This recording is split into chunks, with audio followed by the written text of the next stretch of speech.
First one up there. Oh, it's up there. Back here, President's back here.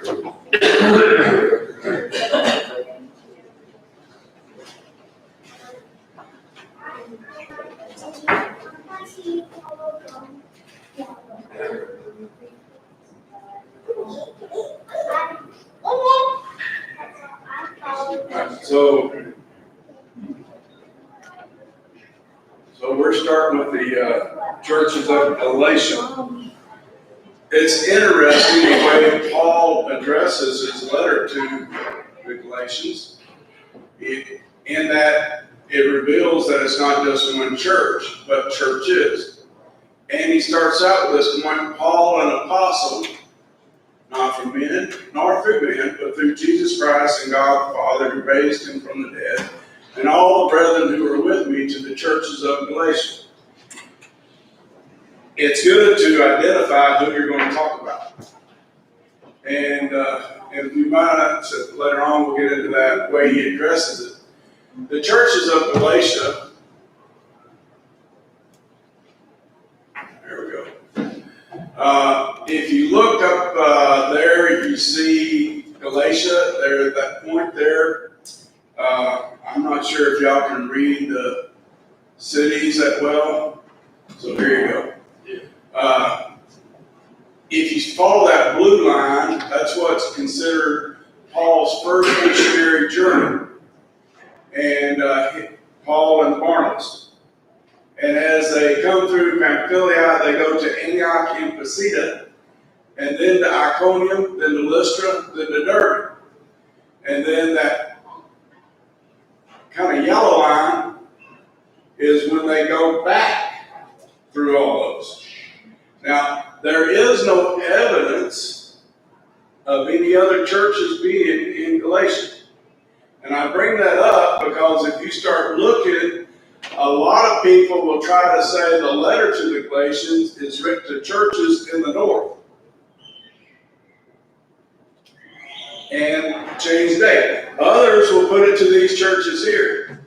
And it's important to recognize, what we can say we know versus what we'd like to know. There's a point there that we can look, and it gets interesting when you think about it.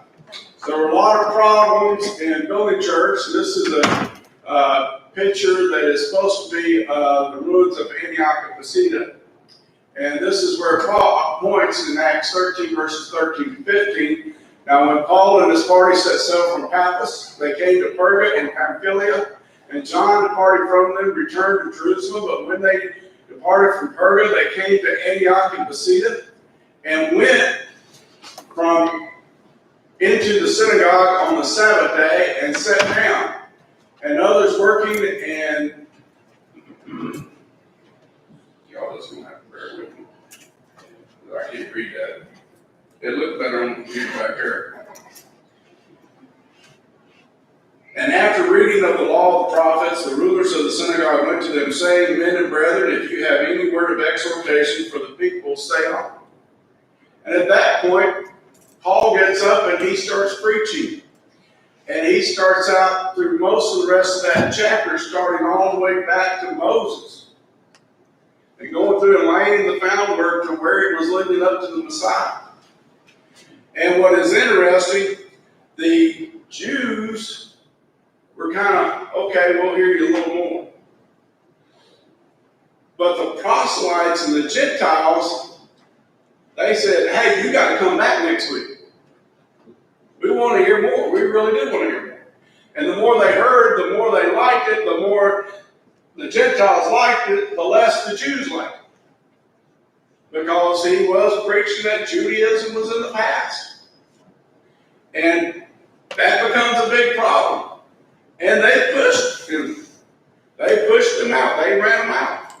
They stirred up the city against him. And it's kind of interesting when you think about it, because this really ties into what happens later. Now, most conservatively figure this is around AD 45, AD 48, in that time frame. And that's probably not too bad of a time frame. And sometimes, we get the idea, how fast can you get to Baton Rouge today? 3.5, 4. 2.5, 4 hours. 3.5. 3.5, 4 hours. I think 2.5 to 3. Well, it's big according to who's driving, how the traffic's going. Yeah. Probably how much is on that 20-mile bridge probably ties up a lot. But let's just say going back to Florida, where Casey's parents lived, 956 miles. Driving time, we can usually make it about 14.5 hours. That's driving time. That's not including stops here. Paul's time frame of going on this missionary journey back and forth, it's estimated somewhere around 2 to 3 years travel time. And so when you think about that, because how they travel then, now this would probably want to be one of the shorter ones, but the reality, using the boat to get to the other islands and then boat, but then when they traveled back, they did virtually the same thing. But once they hit land, everything was pretty much by foot. Walking distance. So it also says something about when you get people, the way they feel. Because when they left Antioch of Pisidia, they go to Iconium, which this is not Iconium there, but Lystra that's nearby. And it says, now it happened in Iconium that they went together to the synagogue of the Jews, and so spoke that great a multitude both of the Jews and of the Greeks believed.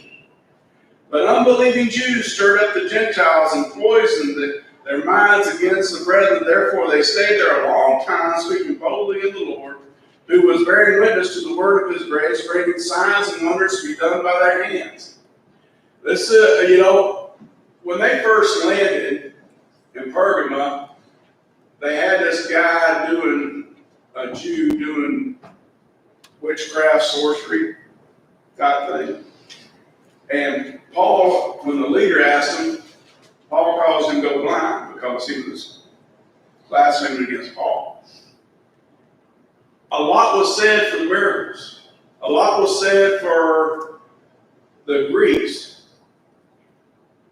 Any ideas why the Greeks were so ready to hear it over the Jews?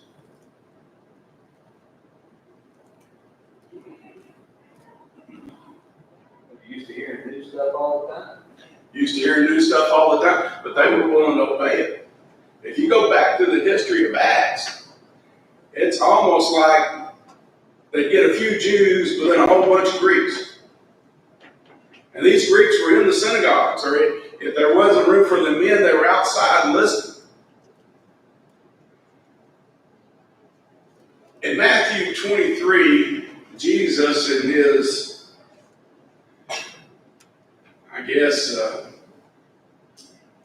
some would call it rant. Was the Greeks allowed in the synagogue? If there was room, they would be able to come in a few, but they would be selected, and it'd be those that they thought they were about to proselyte, or had already been proselyted, and that was where I was going. Jesus made a comment to the Pharisees in Matthew 23.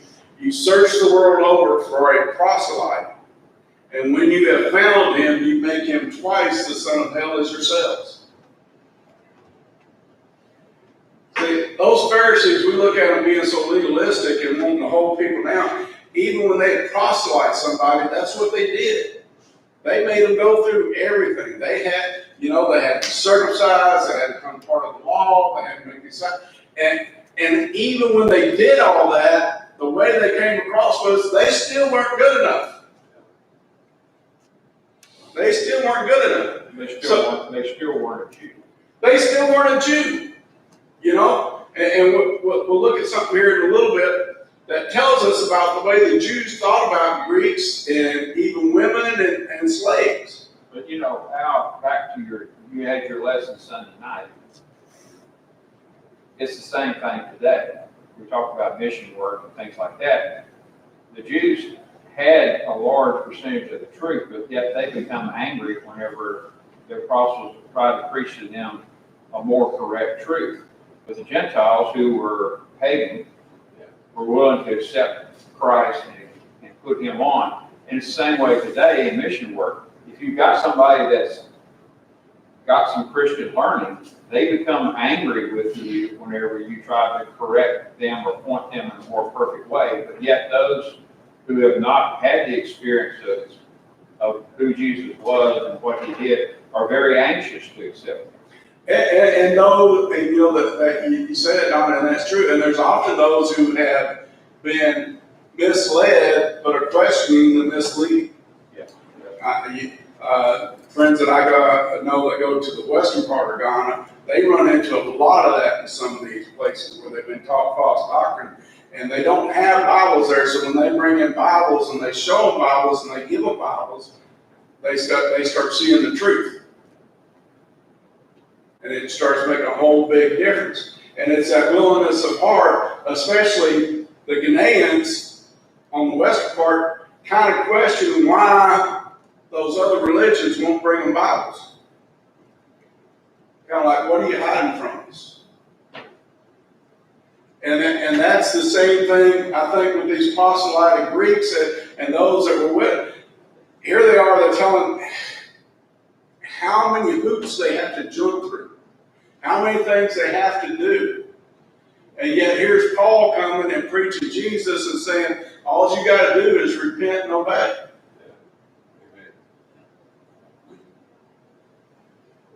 And so to them, wow, you mean we don't have to go through the suffering? You know, think about especially men, if you're going to circumcise. You remember what happened in the Old Testament? What Jacob's sons did? You know? Conquered the city. They conquered the whole city, 12 guys, or actually probably about 10. Conquered the whole city, killed the whole city. Paul? Well, you mentioned the question, when Raybo and I went over there, we found that it was more easy to teach people the gospel and people respond there. I mean, I had part in several conversions, but here, it's similar to what you're saying. Yeah, and eventually those Jews would be joined by Jews from Antioch and get the city so stirred up against Paul at Iconium that they would leave. And then they end up going to Lystra. And that's where according to the internet, that's some of the remains of ancient Lystra. And they went to Derby. And at Derby, you know, they again did a lot of preaching, did a lot, you know, was made. But notice, even then, that wasn't too good. When a violent attempt was made by both Gentiles and Jews with their rulers to abuse and stone them, they became discouraged, they became aware of it, and went to Lystra and Derby. And now here it says cities of the city and to the surrounding region. And we're preaching the gospel there. So there is an indication here that there were places other than Lystra and Derby that they did preaching, whether or not in stirred up cities. But, you know, we want to understand something about the church in its infancy. You know, when we go down, it wasn't good enough for the Jews there. And I think this is going to end up playing a major role by the time we get to the letter of Galatia. You know, Antioch, Iconium, then they came there. And notice, and having persuaded the multitudes, they stoned Paul and dragged him out of the city, supposing him to be dead. However, when the disciples gathered around him, he rose up and went into the city, and the next day he departed with Barnabas to Derby. So this is where they left Lystra to go to Derby. And I think it's important to understand how these seeds got planted, how these churches got planted. How many missionary journeys did Paul have? Anybody remember? Three, 84. Well, I think somebody once said he had 3 voluntary and 1 involuntary. But if he was released from Rome the first time, he went, his Yeah. story would say he went other places. Well, yeah, it's even believed he went as far as Spain after he was released from Rome, but I was counting the 3 he had out of Antioch, and then the 4th one that when he got arrested in Jerusalem. A lot count that as a missionary journey because, you know, even when you read that, even on the boat and thing when they're doing, he's converting people, even as he's going to Rome. So he, you know, it's kind of like somebody said one time, you know, if you go to jail and you preach, the best thing about it is you've got a captive audience. Well, the ironic part of that was Paul was the prisoner. But being on that boat, he still kind of had a captive audience. He couldn't go anywhere. And this point of going there, you know, it tells us something about Paul. Paul was tenacious. It didn't matter what happened to him. He says, if I can't preach here, I can preach there. I'm just going to keep preaching. And so when he visits these cities, initially here. It tells us that after they went back to each one of those cities and appointed elders in every church. So he didn't leave them unstructured. And I have no doubt that a lot of this, you know, notice it says, and prayed with fasting, they commended them to the Lord and whom they had believed. I'm sure there was a lot of praying to the Holy Spirit that they appointed the proper people, elders. Because this is early on. And so they were also laying hands on him. And down with the Spirit. With the Spirit and the miracle and the powers to be able to perform miracles and interpret and to, you know, have wisdom and all those kind of things too. And reality, you didn't want to give it to the wrong one.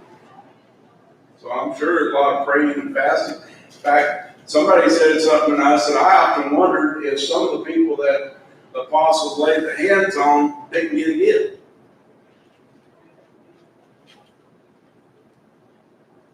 I wonder why we don't practice group fasting more these days. Probably because we like to eat. I mean, we had a class up, we talked about fasting, but you know, it would be, I think sometimes there would be a point that we ought to say we want to do some prayer and fasting. You know, one time Jesus, the apostles couldn't do a certain miracle, and then of course, Jesus said, this one he couldn't do, but and he fasted, and then he said, this one come about by prayer and fasting. There seems to be literally some power in fasting that we have not explored properly. Well, and I would venture to say, if nothing else, it'll bring you humility. If it's done right, it'll bring the person humility. If it's done right, it's the right attitude. I've seen people that practice fasting regularly and not in the church, but in another religion. And I watched them one day when I was living in Utah, and this guy's wife was sick. And so they decided they were going to fast, boss and him. And the day before they went this fast, they went to the steakhouse and big steaks. And then they started fasting from that point. And they fasted for 24 hours. Guess what they did the moment the 24 hours passed? well, they, Went back to They went right back to the steakhouse. But I mean, that does beg the question, how do you? Well, Sounds like without the steakhouse. I kind of believe if I'm going to fast, I shouldn't be gorging myself the day before. You know, how did Mardi Gras get started? Yeah, I understand that, I'm just saying, I'm there's talking an about attitude. how to do it. Okay, well, let's look. That's another subject, and I jumped into it. Yeah, I know. But since you brought it up, and since Ray's already got us on that rabbit, we got a little extra. Gotta catch the rabbit now. Yeah. You, when the Lord is baptized by John, he goes into the wilderness and fasts for 40 days. Now, I'm not advocating fasting for 40 days, so you got to have some kind of supplement somewhere. And I'm sure he had water. But, you know, he didn't go gorging himself beforehand. And he didn't go gorging himself afterwards either.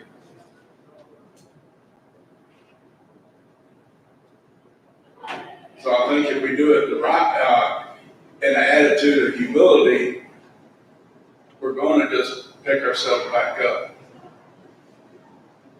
I think even without saying, okay, I'm gonna fast and then I'm gonna pray, I think it's sort of, if you are very upset about a loved one or someone you care about who's sick, you're not really thinking about food and wanting food like you did when everything's okay, yeah, you wanna eat. But when things are really bad, you don't have an appetite, and you have more time to devote to prayer. And that's a natural fasting. Right. Circumstance. That I think most of the fasting we're talking about is an unnatural, a determination to fast. Yeah, and it was done a group. Yeah. All of us practice fasting to a degree when we by ourselves.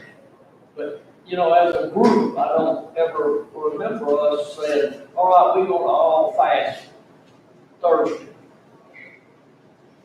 You know, I just, it's not. You know, and I would just say, you know, and I wouldn't see anything wrong if there was a circumstance where the elders said, you know, we want to do a lot of prayer, and those who are willing to do some fasting.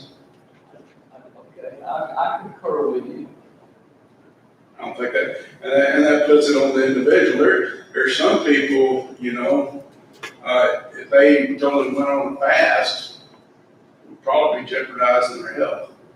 If you're diabetic, you take your medication. And I'm pretty sure the Lord understood that too. Yeah. Advocated fasting. Right, but I'm just saying, so it would have to be, you know, I wouldn't want to make it wrong.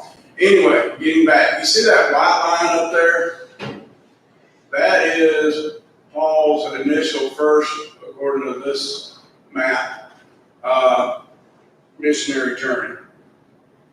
And say that so that you can see the blue line or the yellow line. That's his second missionary journey. And that comes important because after the first missionary journey, they go back to Antioch.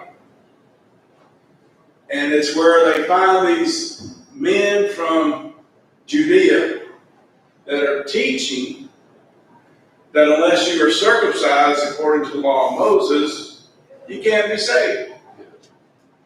Now, this dispute arises between Paul and Barnabas and these men there at Antioch. And there are those that are questioning, well, who's right? I always kind of wondered about that. Did not the people of Antioch see Paul as an apostle? A lot of them, all this life, never fully accepted Paul as an apostle. And you're right. And I think that was part of the reason. But now Paul, they want Paul to go down to Jerusalem. You know, and I understand Paul's deal because the reality of it is he said we haven't circumcised anybody.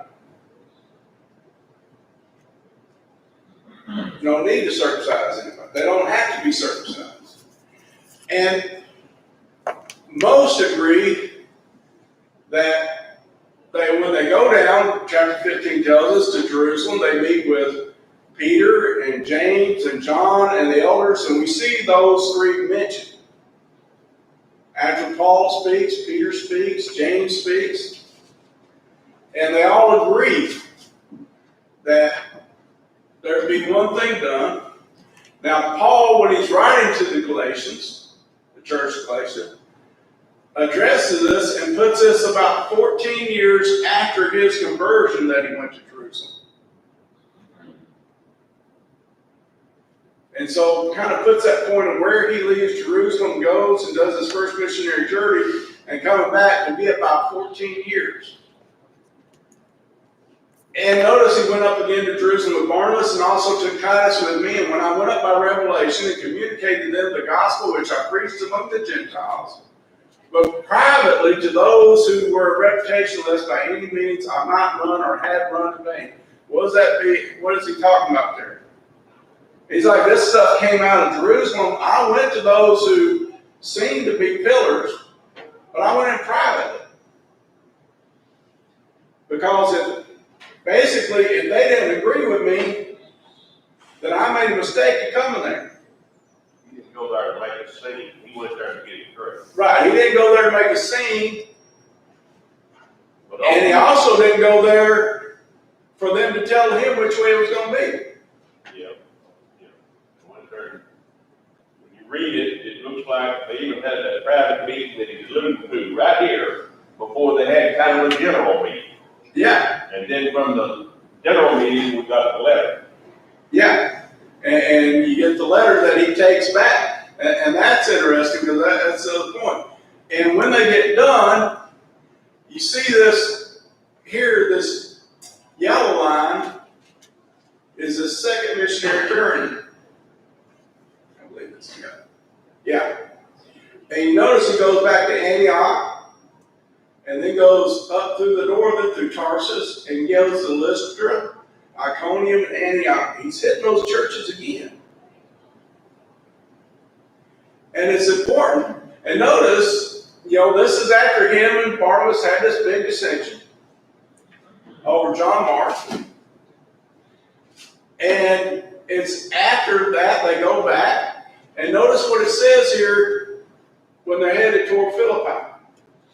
And as they went through the cities, they delivered to them the decrees to keep, which were determined by the apostles and the elders at Jerusalem. So the churches were strengthened in the faith and increased in number daily. Now they took that letter that we read at the end of Acts 15 that basically says, just refrain from meat offered to idols and things strangled in blood and fornication.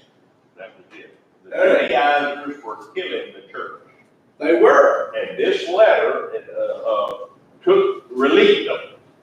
With that letter, the Judaizers had to kind of back up, which they didn't. But that's the intent of it, and that's why you see in the 5th verse there where it says the churches were strengthened in faith. It's like it took that load off of them because the Judaizers were required that they go through all the steps and become a proselyte Jew, if you will, and circumcision and all that. And as it goes through that, when you think they have all that, now not only do they have that, go back one, not only does Paul go through and take all those letters, then on the second journey, he goes through a third time.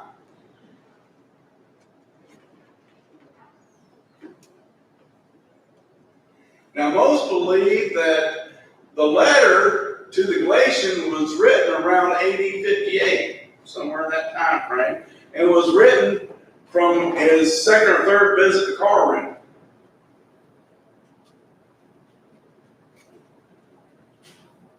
Now, here's the deal. Think about it. Paul came there, he started teaching. He helped establish those congregations. For him and Barnabas turned and went back to Antioch, they put elders in place. Now, at the same time, you had those Jews that were stirring up problems from Antioch, Pisidia, and Iconium, and there's no doubt when they went down there to Lystra and Derbe, they got some of the Jews there to join them too. And then he starts his letter back to them. And understand, 3 times he's been there, his message hasn't changed. And yet when he starts writing them, notice verse 169, chapter 1. I marvel to you that you are turning away so soon from him who called you in the grace of Christ to a different gospel, which is not another, but there are some who trouble you and want to pervert the gospel of Christ. But even if we or an angel from heaven preach any other gospel to you than what we have preached to you, let him be accursed.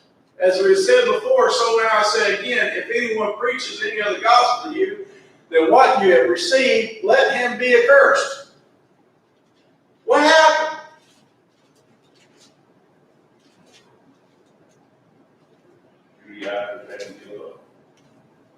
They had given up. But who had? Some of the Christians. Somewhere along the line, teaching was breaking down. They had a letter from, not only did they have Paul's teaching, but they had a letter from the apostles and the elders of Jerusalem.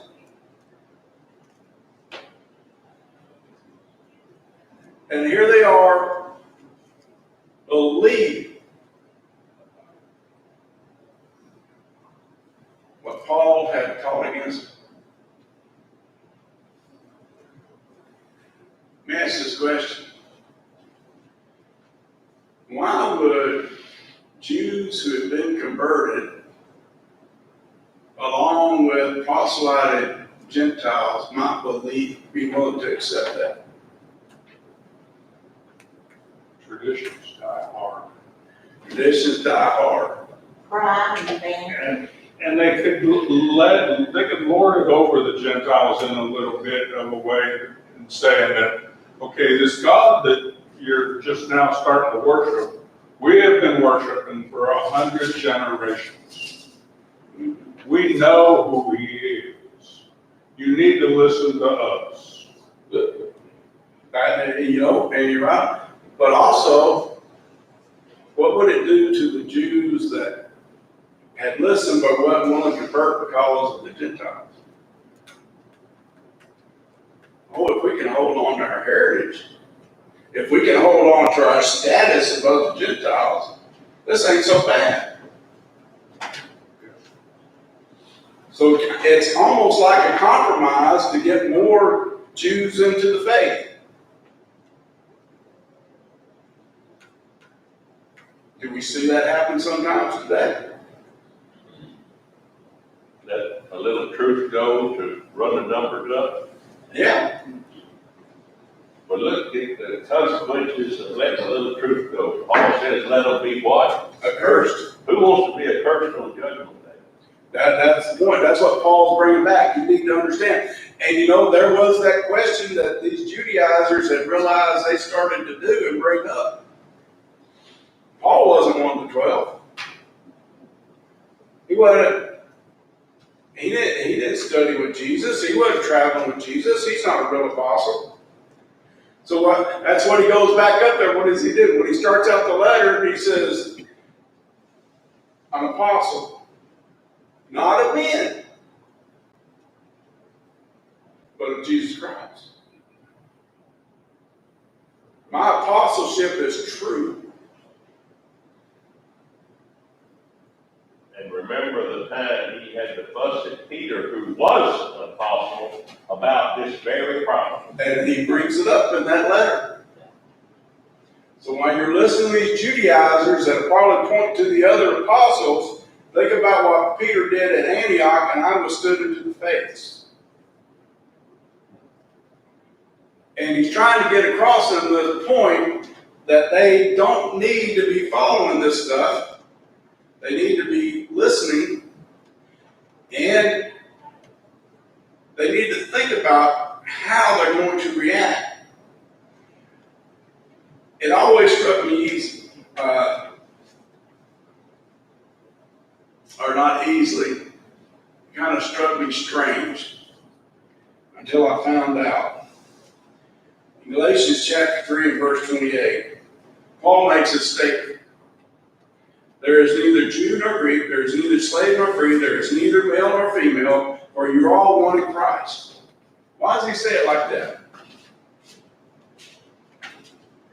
What's the context dealing with it? Salvation and the inheritance. Everybody's saved the same way, and everybody's gets the same reward. That's the context. Everyone's equal. Everyone's equal. Not here on earth, so to speak, but in the kingdom of heaven. But he's also taken something to try to get these Gentile converts to understand what the Jews, and like Juan put it up, put themselves above them with their heritage and being able to tell them, for 100 generations we've known God and you just now figured out who he is, you need to listen to us. Because part of a Jewish prayer was giving thanks that he was a Jew and not a Gentile. That he was free and not a slave. And that he was born a man and not a woman. Paul's kind of going, don't you see how far they look down their nose at you? And you're wanting to become just like them. And they're never going to really accept you. But in Jesus, in true Christianity, you're already accepted.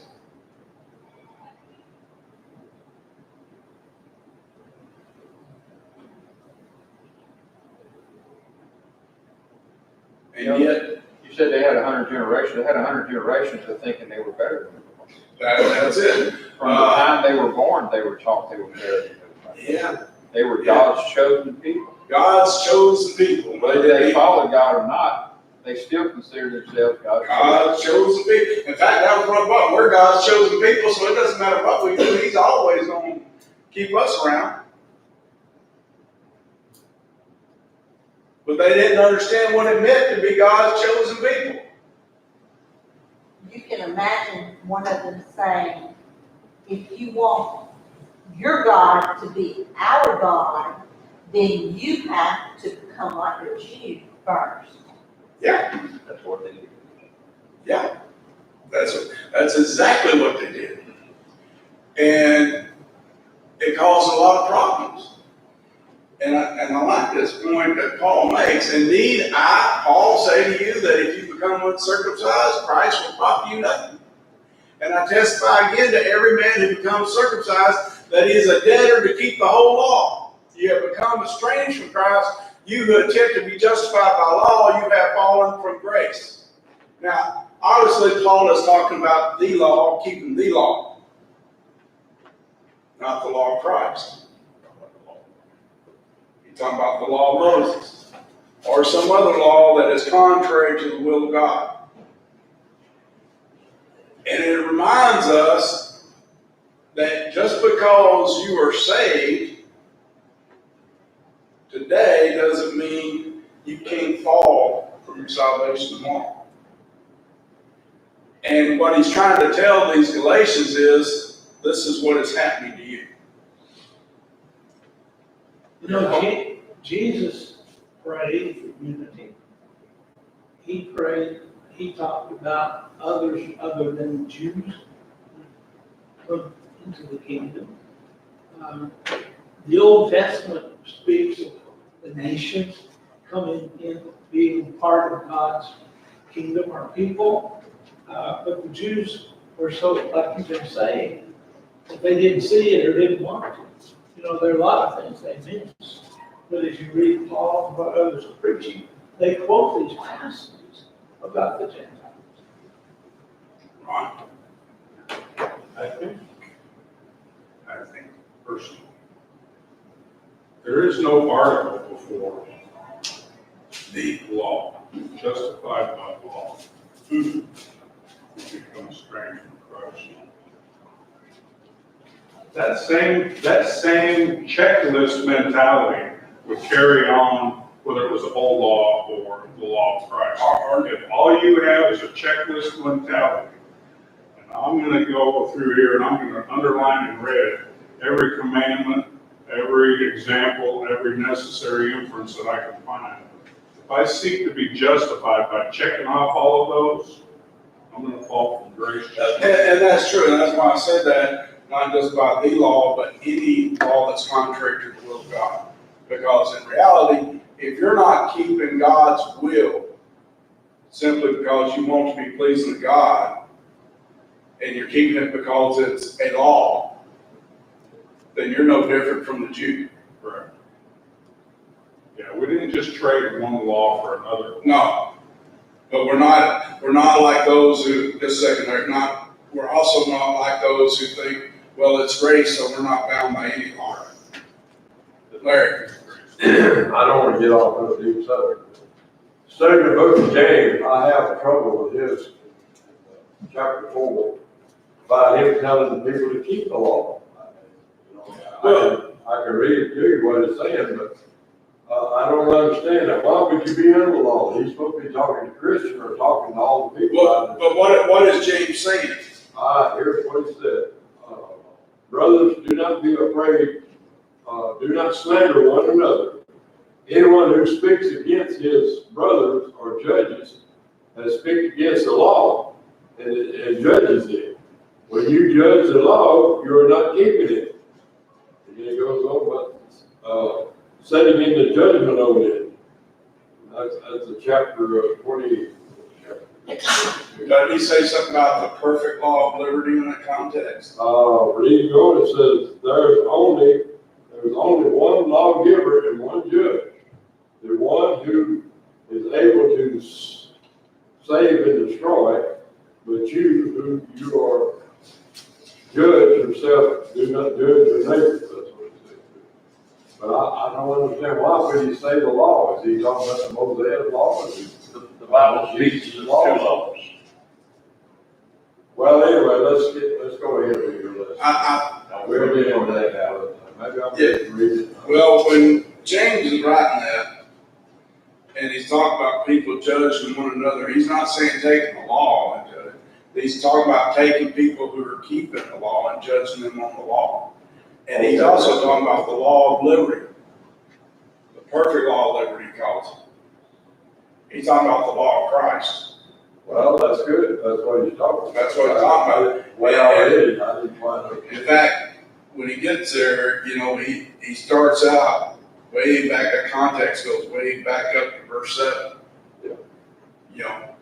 To humble yourselves before God. And what he's really talking about is the one that sets himself as God and starts judging people. Okay. Go ahead. I'm sorry, I didn't want to get it. That's okay. Another thing to work. Go ahead. Well, and I think also, indeed, Paul say that if you become circumcised, Christ will profit you nothing. He's not talking about the actual act of circumcision. He's talking about, I think, the mindset of those who went to circumcision. Because Paul, did he not have Timothy circumcised? Yeah, and I wouldn't be surprised, and this is on his third missionary journey, if after he went through there and he takes Timothy and he has him circumcised, if some of the Judaizers didn't use that against him. Because he was from that area of Lystra. Well, he had Timothy circumcised. Why didn't he do that? So that goes back to, I don't think he's talking about it's necessarily the act of circumcision. It's all the things that hang around circumcision. And It's all the old law that hung around circumcision that separated the Jews from the Greeks. They held them, they considered themselves better because of it. All that, and that's the circumcision that he's talking about. You've got to get rid of all that. yeah, and then the point that he's trying to make is, and he does it better, I think, in the letter to the Colossians, that circumcision doesn't benefit anything, not physical circumcision, but circumcision of the heart. Getting away that you don't need. But it's not out of place when you consider he's writing in the Galatians about what the Judaizers are doing to the churches, and they were going in there and teaching them they had to be circumcised and become Jew-like to participate. So it's not out of character or out of place when he says it, that if you become circumcised, that's exactly what the Judaizers want to do, physically circumcised. Christ would promise you, in other words, you're walking away from Jesus Christ. You're Yeah. going back to the law. And that's why he said, you're going to have to keep this whole law. You're gonna have to keep the law. Nobody ever did. And guess what you can't do? You can't keep the whole law. Why? Goes over, only Jesus. Because by the time you understood what the law was teaching, you already broke it. It's already been done away with it. Well, and it had been, but that was the problem of the law under the law of Moses. By the time you fully understood everything you're supposed to do, guess what you already done? You already broke it. You already broke it. And the only way to be saved through the law was to keep it perfectly. And so there's something that they're trying to do that they don't even understand. And I think that's his point there. Christ's not going to profit you anything because you can't keep the law. You've abandoned it.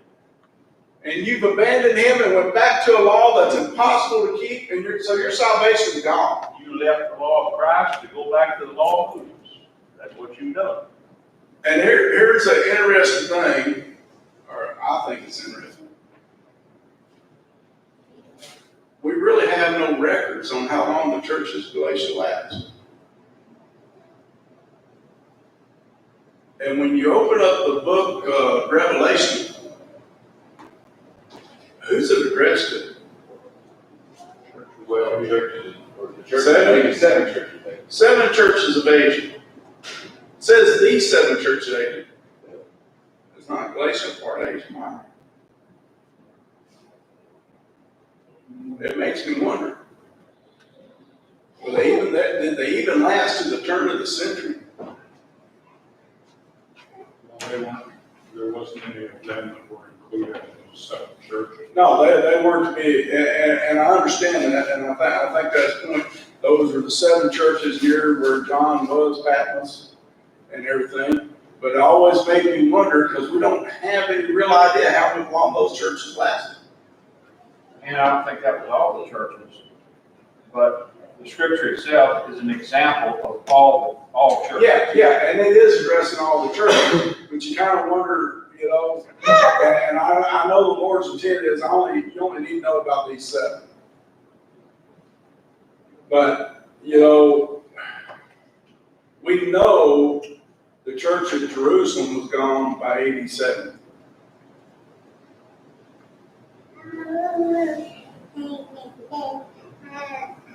And reality, you got no mention of the church of Jerusalem in Revelation in any way, shape, or form. Then when he speaks of Babylon, harlot, calls Jerusalem its fall, but he's using them as terms of places that were built up and God took down. And I think he's talking about Rome when he says that. Of course, we're just speculating about that, we don't know. No, well, that's it. But logic would lead the other direction.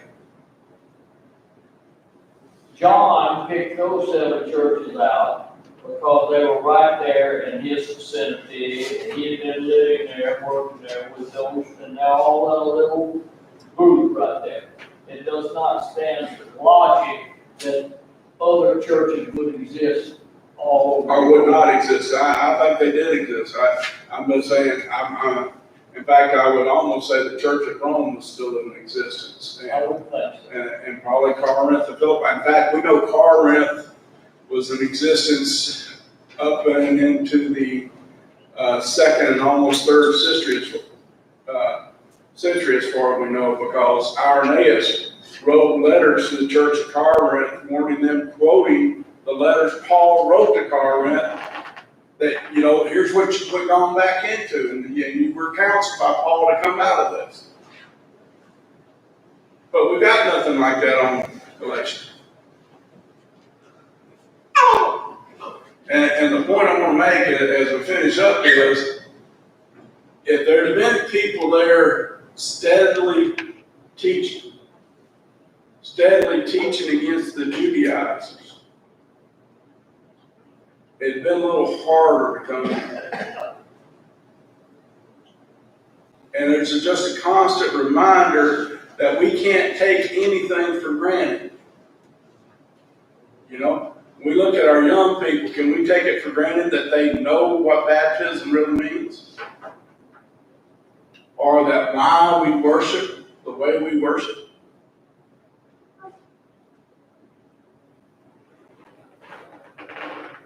They're always one generation away from the apostles. Yeah, always just one generation. And what takes it? What makes it the easiest way to happen? Lack of teaching. And so there's a reminder there, and I think that's the lesson we get from the church of Galatia. We've got to always be willing to teach against error. And just because its head has gone down back in the ground doesn't mean the snake's not still there.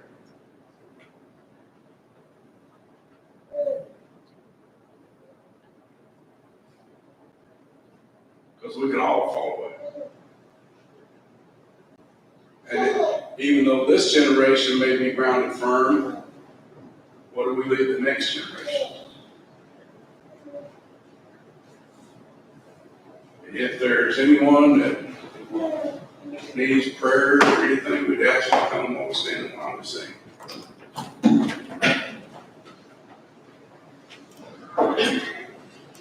I am resolved no longer to live